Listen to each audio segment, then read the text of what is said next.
කඳු උඩින් රත්තරන් පාටට ඉර එළිය ලස්සනට පායගෙන එන හැටි බලන්නකෝ. මේ ලස්සන බලන්න නම් ඔයාලට අනිවාර්යයෙන්ම බදුල්ල නයිට් මේල් එකේ යන්නම වෙනවා. හැමදාම කොළඹ කොටුවෙන් රෑ 8:00ට බදුල්ල දක්වා නයිට් මේල් එක යනවා. මේ ගමනේ ලස්සනම කොටස තමයි කඳු අතරින් ඉර පායන් එන දර්ශනය.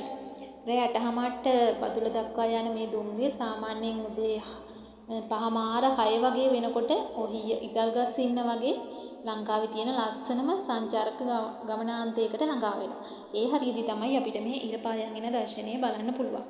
බලන්නකො කළුවර අතරින් කඳු උඩින් ටික ටික එළිය වැටෙනකොට තියෙන ලස්සන මීදුමත් එක්ක මේ දුම්රියත් අපිට කලින් ආසන වෙන් කර ගැනීමේ හැකියාව තියෙනවා.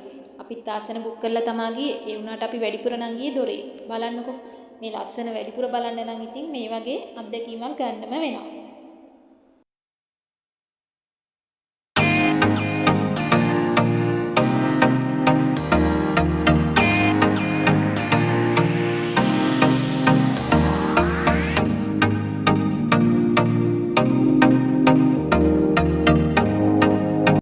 ඉතින් මේ අත්දැකීම ජීවිතේ එකපාරක් හරි විඳින්න ඕන අත්දැකීමක්. අපේ රටේ ලස්සන සුන්දරත්වය කොච්චර ලස්සනද කියන එක අපිට ආයි මතක් වෙනවා මේ ලස්සන දැක්කට පස්සේ.